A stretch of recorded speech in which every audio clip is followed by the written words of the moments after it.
كلمة التقشير الكيميائي من أكتر الكلمات اللي البنات بتدور عليها بمنتهى البساطة، لأن دي مواد فعالة لما بتستخدميها على بشرتك بتروح في حتة تانية خالص. بتحفز كولاجين، تقضي على علامات تقدم عمر، تقلل تجاعيد، تقلل رؤوس سوداء، تقلل رؤوس بيضاء. كمية فوائد ممكن تاخديها بجد عظيمة لو استخدمتيه صح. بس المقشرات دي ليلة كبيرة قوي، يعني احنا المفروض نستخدم ايه؟ عندنا كذا نوع: AHA، BHA و PHA. في ناس منكم عارفة منهم شوية حاجات وفي ناس تانية ما تعرفش. في الحلقة دي انا هقولك كل حاجة محتاجة تعرفيها عن كل نوع مقشر، على كل الاسئلة اللي بقالها سنة كاملة بتتسأل عندي على الشانل عن كل المقشرات، فبالتالي هتخرجي من الحلقة دي عارفة تستخدمي ايه وامتى.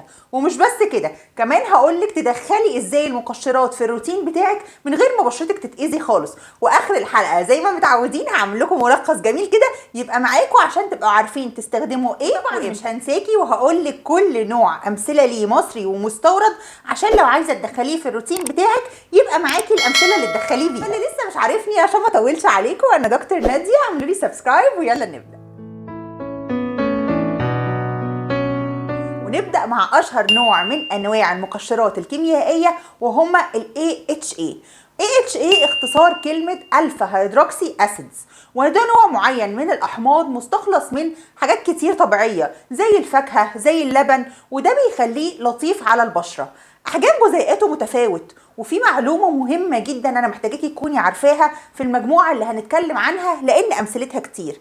أول معلومة إن هو بيدوب في المية، الأسيدز دي أو الأحماض دي بتدوب في المية، فده بيخلي تأثير التقشير عليه سطحي. يعني طب دي حاجة وحشة ولا حاجة حلوة؟ لا طبعا دي حاجة حلوة، لأن هو بيساعد على تفكيك الخلايا الميتة، البوندز ما بينها أو الروابط ما بينها، فبالتالي تقشيرها بيكون سهل، وده بيدي جلدك مظهر أحسن كتير، بيخلي الجلد أنعم، بيساعد على إزالة كل الشوائب اللي موجودة على البشرة بسهولة، إنتاج الكولاجين، وكمان بيساعد في تحسين مظهر حب الشباب، ولو في تصبغات بيعالجها. بس ده طبعا بيختلف، أو الإفكتس اللي أنا بقولها دي بتختلف حسب النوع اللي احنا مستخدمينه، ومش أي نوع ينفع أي بشرة تستخدمه عشان تاخدي منه فوائد كويسة. طب إيه هي الأنواع بقى؟ عندنا كذا نوع. أول حاجة جلايكوليك أسيد، ده أشهرهم، لاكتيك أسيد، مانديليك أسيد، ماليك أسيد، سيتريك أسيد، واخيرا تارتاريك اسيد. وهنتكلم عن كل واحد منهم بالتفصيل وهنقول الامثله بتاعته وينفع لمين. واول مثال هنتكلم عنه في مجموعه ال AHA هو الاشهر اللي هو الجلايكوليك اسيد. الجلايكوليك اسيد مستخلص من قصب السكر، ومعروف عنه وسط مجموعه ال AHA ان حجم جزيئاته هو الاصغر، هو مش صغير ولكنه الاصغر، فده بيساعده على ان هو يخترق الجلد او طبقه الابيديرمس بشكل افضل. ولكن دي برضو ممكن تبقى زي ما هي ميزه هتبقى عيب. ازاي؟ لان هو ممكن يعمل اريتيشن او تهيج لاصحاب البشره الحساسه، عشان كده ما يفضلش اصحاب البشره الحساسه انها تستخدمه. طب نتوقع منه ايه لما نيجي نستخدمه؟ بشرتك بتكون مشدوده، طبعا انتاج الكولاجين بيزيد، والاهم من ده كله وده اللي بيخليني استخدمه انه بيساعد على زياده سمك الجلد مع تقدم العمر، ودي حاجه احنا فعلا محتاجينها لما سننا يفضل يكبر عشان وشنا يفضل مشدود، وعشان كمان ما يبقاش شكله فعلا ان هو عجز او مترهل. ده غير ان هو بيساعد على تفتيح التصبغات ولكن على مستوى الجلد السطحي. طب مين انسب حد يستخدمه؟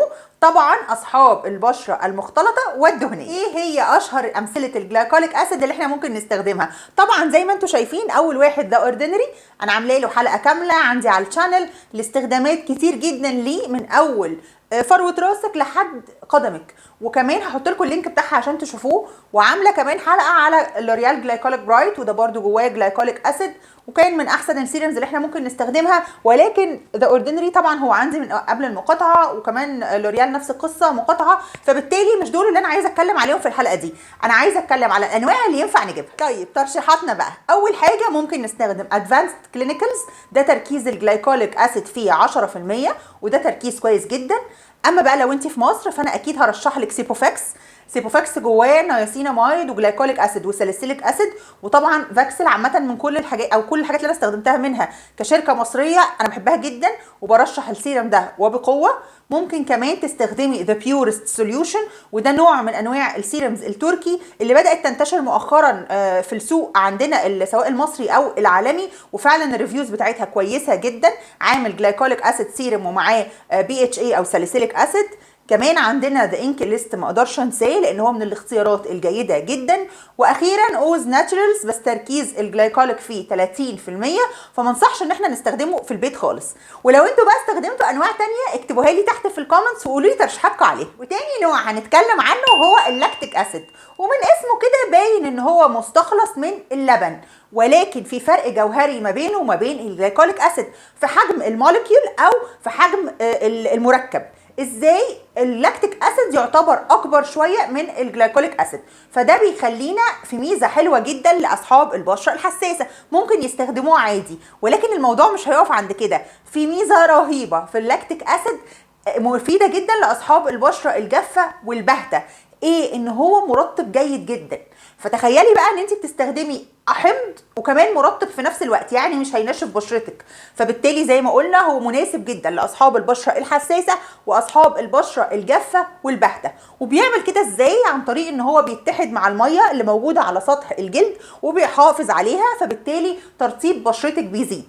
ده غير طبعا فوائده كالفا هيدروكسي اسيد ان هو بيساعد في السيل تيرن اوفر او في زياده معدل دوران الخليه عشان تتجدد مره اخرى. وطبعا ده بيساعد على ان البشره تفضل شباب مشدوده، التجاعيد بتقل، وبرده بيساعد في علاج التصبغات. وبيجي لي اسئله كتير جدا على الانستجرام، يا دكتور عايزين لاكتيك اسيد مصري. عشان كده المره دي هرشح لكم براند مصري حلو جدا اسمه نارش بريتش، عامل لاكتيك اسيد سيرم معاه هيلورونيك اسيد.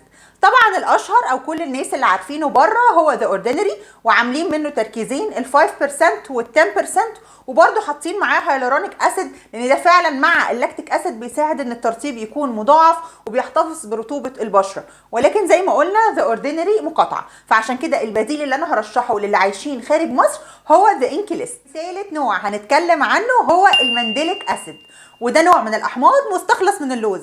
رمضان جاي بقى وكل سنه وانتم طيبين. وفي ميزه تحفه المنديليك اسيد ان هو حجم جزيئاته اكبر من اللاكتيك ومن الجلايكوليك، فبالتالي هو بقى الحمض الانسب للبشره الحساسه المعرضه للحبوب وكمان الورديه. طب ازاي؟ هو ليه خواص كتير جدا مضاده للبكتيريا ومضاده للالتهاب. فلو انت بشرتك حساسه بيحصل فيها ورديه، بتلتهب على طول، بشرتك معرضه لظهور الحبوب بشكل دوري او اكني برون زي ما بنسميها، او سنسيتيف اكني برون عشان اكون مور سبيسيفيك او يعني دقيقه اكتر، المنديليك اسيد هو الاختيار الامثل. وطبعا برضو زي ما احنا قايلين ان هو فيه طبعا يعني بيعمل كل الحاجات اللي بتعملها الالفا هيدروكسي اسيدز، ولكن دي الميزه اللي لازم نهايلايت عليها، ان هو ينفع للبشره الحساسه المعرضه للحبوب والبشره اللي بتعاني من الورديه. اما بقى لو اتكلمنا على الامثله بتاعته في مصر بصراحه مفيش، ولكن في نوعين كويسين جدا الريفيوز بتاعتهم، ذا اوردينري المقاطعه 10% منديليك اسيد، والحاجه الثانيه هو ناتوريوم منديليك اسيد 12% تركيزه 12%. الريفيوز بتاعته كويسه جدا، وده من الترشيحات اللي ممكن نقولها في المنديليك اسيد. كده بقى فاضل 3 انواع من الالفا هيدروكسي اسيدز اللي هم المالك والسيتريك والترتريك، ودول مش هتلاقيهم خالص موجودين في اي سيرم لوحدهم. ليه؟ لان تاثيرهم كتقشير او مقشرات سطحي وخفيف جدا، وغير خالص الجلايكوليك واللاكتيك والمنديليك، عشان كده مش موجودين في سيرمز لوحدهم. ولكن في ميزه مهمه جدا، الثلاثه دول لما بيتضافوا على مقشرات اخرى بيدوا تاثير مضاعف وبيخلوا فعلا البشره شكلها بيختلف. فهنا بقى بيجي دور البرودكتس اللي عامله الكومبو او اللي عامله الخليط من كذا الفا هيدروكسي اسيدز. ويلا بينا نقول شويه امثله. واول مثال عايزه ابدا كلام عنه هو الاحدث، الحاجه اللي لسه نازله من بولاس تشويس او باولاس تشويس، 6% منديليك اسيد و2% لاكتيك اسيد. وطبعا المقشر ده مختلف جدا لان هو جواه حاجتين احنا لسه متكلمين عنهم وينفعوا للبشره الحساسه، فبالتالي المقشر ده لاي حد هيستخدمه. هو طبعا احنا هنلاقيه بره مصر، وطبعا لسه ما نزلش في مصر، او حتى الاستيراد بتاعه لسه مش معروف قوي، موجود باراوند $47، فممكن تشتروه عادي لو انتوا عايشين خارج مصر. بس الميزه الحلوه قوي اللي فيه ان هو مناسب لكل انواع البشره، فده مقشر امن جدا ان انت لو عايزه تدخلي احماض فواكه الفا في الروتين بتاعك تقدري تستخدميه وما تكونيش قلقانه. بعد من 4 ل 8 اسابيع في نتائج ملحوظه جدا. الناس لاحظتها واتكلمت عنها في كذا ريفيو، وانا حضرت لهم لايف على الانستجرام وكانوا مستضيفين ناس استخدمت فعلا البرودكت دوت لاكتر من شهرين، وفرق واضح ظهر في بشرتهم من حيث التصبغات، من حيث علامات تقدم العمر، وان بشرتهم بقت مشدوده اكتر. بنستخدمه بعد الغسول مباشره مره مساء، او بعد خطوه الدبل كلينزنج مره بالليل، لحد ما بشرتك تتعود عليه، وبعدين تقدري تستخدميه مرتين عادي جدا في اليوم، مره الصبح ومره بالليل. طب في سؤال بقى انا عايزاكم تحفظوه، ينفع ندخل معاه البي اتش اي او احماض الفواكه الفا، ينفع ندخلها مع احماض الفواكه بيتا او البي اتش اي الساليسيليك اسيد يعني؟ ينفع، وهقول لكم ازاي تدخلوه من غير ما يعمل لكم اي مشاكل. بس اوعي لحد دلوقتي تكوني ما عملتيش لايك للحلقه، واوعي تقفلي، لان المعلومات اللي جايه هايله، وهديكي سنيك بيك كده واقول لك انا هقول ايه. هقول لكم ازاي تدخلوا الالفا هيدروكسي اسيدز مع البيتا هيدروكسي اسيدز، ودي تقريبا اهم معلومه انتم محتاجين تعرفوها في المكسرات. لو انت لسه مبتدئه وعايزه تستخدمي الفا هيدروكسي اسيدز مع بيتا هيدروكسي اسيدز، هتستخدمي يومين الفا هيدروكسي اسيدز بالليل ويومين بيتا هيدروكسي اسيدز بالليل، وبعدين تريحي يومين، تمام، لحد ما بشرتك تتعود على السايكل دي وما يكونش حاصل منها اي تهيج او اي التهاب. وبعدين تقدري تستخدمي الالفا هيدروكسي اسيدز يوم والبيتا هيدروكسي اسيدز يوم، وتكرري كده طول الاسبوع وتريحي يوم واحد بس، يعني 6 ايام الفا بيتا الفا بيتا وبعدين تريحي، تمام. وبعدين بقى لو انت خلاص بقيتي اكسبرت في الاحماض وما عندكيش اي مشكله خالص، تقدري تستخدمي الالفا هيدروكسي اسيدز الصبح والبيتا هيدروكسي اسيدز بالليل. وخدوها قاعده دي تقدروا تمشوا عليها ايا كان نوع البراند ايه، بس انا دلوقتي بطبقه على الباولا's تشويس، البي اتش اي، والمانديليك اللاكتيك الجديد. وتاني مثال هتكلم عنه هو ذا انكي ليست 10% الفا هيدروكسي اسيدز، وده جواه 10% فروت اسيدز او احماض فواكه، سيتريك ولاكتيك وترتريك اللي قلنا عليهم ان هم مكملين وليسوا اساسيين. فبالتالي السيرم ده تقشيره خفيف واي حد يقدر يستخدمه، وكمان حاطين معاه 1% هايلورونيك اسيد عشان يزود من ترطيب البشره، فده برضو للمبتدئين ارشحه وبشده. وفور ذا ريكورد بصراحه، رغم ان انا مع المقاطعه قلبا وقالبا، ولكن في ناس بتتضايق مني ان انا بقول دايما كده على طول، فهذكر نوع دلوقتي مقاطعه وهو سيرافي. بصراحه هو لازم نتكلم عنه لان تركيبته حلوه جدا، حتى لو انا مش هستخدمه او اي حد قرر ان هو يقاطع مش هيستخدمه. سيرافي سكين رينيوينج نايتلي اكسفوليشن تريتمنت، وبصراحه المقشر ده مقشر مختلف تماما، لان جواه جلايكوليك اسيد ولاكتيك اسيد.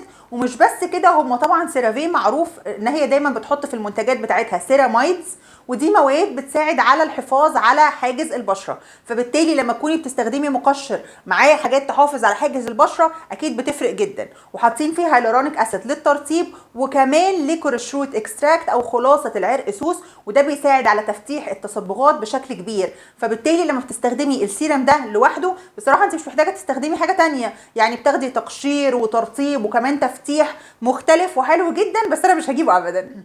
وكده احنا خلصنا الالفا هيدروكسي اسيدز. بس قبل لما نشرح البيتا هيدروكسي اسيدز هطلب منكم طلب، طبعا غير ان انتوا تكونوا عاملين لايك للفيديو ده، ان انتوا تعملوا لي فولو على الانستجرام في الاكونت اللي انا حاطاه تحت، وتكتبوا لي في الكومنتس كملي يا نودي او عايش يا نودي، عشان اعرف ان انتوا على الاقل خلصتوا الالفا هيدروكسي اسيدز، لان انا بحاول ابسط المعلومه قد لما بقدر. وطبعا لازم تتابعوا معايا على الانستجرام في الستوريز الاسك الاسبوعيه او الاسئله اللي انا بحطها، او اكتب لكم اسالوني، انا بجاوب بالامثله وبجاوب بكل حاجه انتوا محتاجينها، وبجد حلوه جدا، هتلاقوني حطاها في الهايلايتس في الانستجرام، فتابعوها. ويلا بينا نتكلم على البيتا هيدروكسي اسيد. البيتا هيدروكسي اسيدز انواع كتير، ولكن في السكين كير احنا بنستخدم الساليسيليك اسيد بس. فلما تلاقي حد بيقولك بيتا هيدروكسي اسيدز، تعرفي ان هو بيتكلم على الساليسيليك اسيد اوتوماتيك. واهم ميزه في الساليسيليك اسيد ان هو اويل سوليبل. يعني ايه؟ يعني بيدوب في الدهون، ودي ميزه تحفه لاصحاب البشره الدهنيه المعرضه للحبوب والمختلطه المعرضه للحبوب. ليه؟ لانها الخاصيه دي بتساعد الاسيد او الحمض ان هو يدخل جوه البورز او المسام وينظفها بعمق، فبالتالي هو العلاج الامثل للحبوب، للرؤوس السوداء، للرؤوس البيضاء. والخاصيه دي بالذات مش موجوده في الالفا هيدروكسي اسيدز.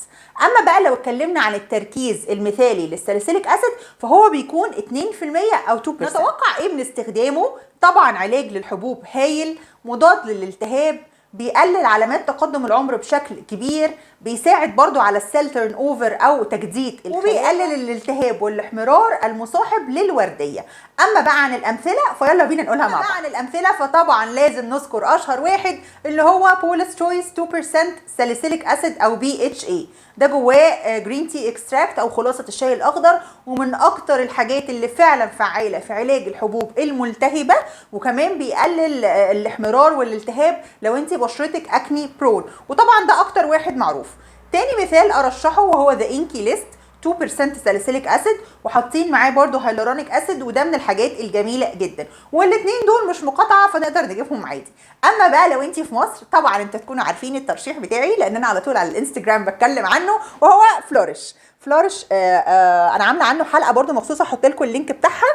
هو جواه 2% ساليسيليك اسيد، التحفه اللي فيه ان هو جواه 1% سيكا او سنتيلا، فده بيساعد على ان انت لو اول مره تستخدمي الساليسيليك اسيد ما يحصلكيش التهابات، بشرتك ما يحصلش فيها تحسس، بيساعد في علاج حاجز البشره عامه لو انت بشرتك فيها حبوب، وكمان جواه الوفيرا او خلاصه جل الصبار، ودي حاجه من الحاجات اللي بتهدي البشره كتير. ففلورش انا برشحه بقوه، والحلقه حطيتها لكم شوفوها. لا اوعوا تفتكرونا خلصنا، احنا لسه ما اتكلمناش على PHA او البولي هيدروكسي اسيدز، وده بقى المختلف لان عامه الناس مش بتتكلم عنه، رغم ان هو نوع من انواع الاحماض اللي بتفرق برضو في تقشير البشره، رغم ان تقشيره خفيف. مركب شبه كده الالفا هيدروكسي اسيدز في شكله، ولكن في تغيير بسيط حاصل في المركب ده، فبالتالي بيخلي التقشير بتاعه مناسب اكتر للمبتدئين لان هو خفيف زي ما احنا لسه قايلين. فبالتالي انت بشرتك لو حساسه، بشرتك لو معرضه لظهور الحبوب،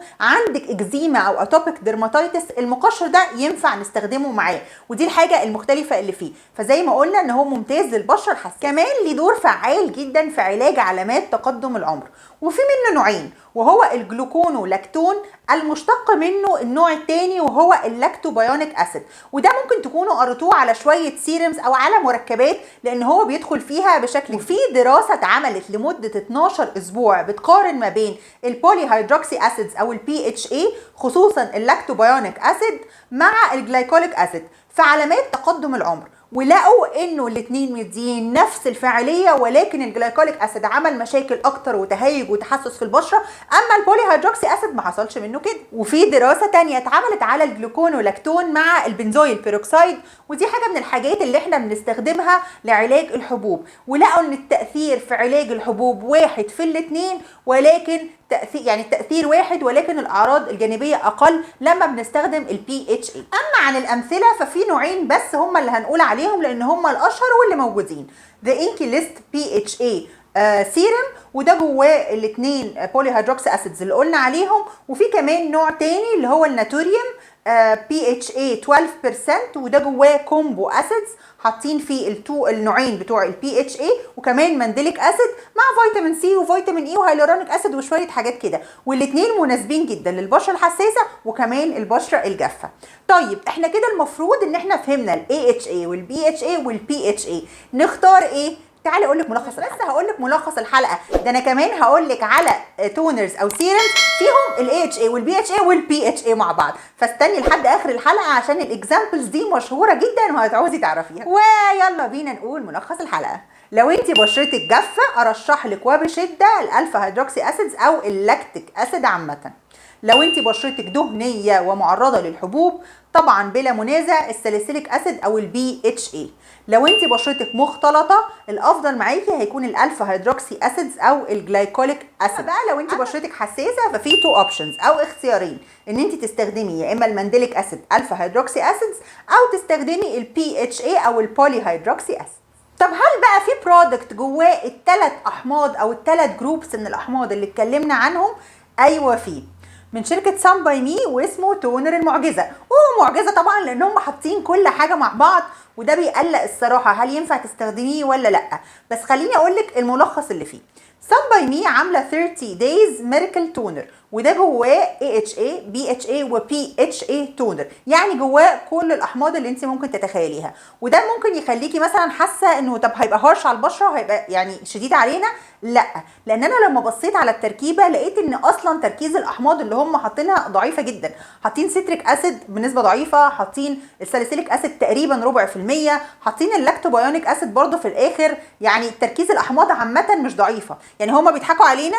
لا، هم مسمينه كده بس فعليا المواد الفعاله اللي فيه مختلفه، زي النياسيناميد، التي تري اويل، حاطين فيه خلاصه العدس، خلاصه بذور اليقطين، حاجات كتير كده هوت بتساعد فعلا على علاج الحبوب للبشره المعرضه للحبوب او البشره الدهنيه، بتقلل المسام وبتقبضها وبتخلي البشره مشدوده، وهو مقشر تحفه عامه للبشره. عن تجربه انا جربت الكيت الصغيره منه قبل كده، كان حلو جدا.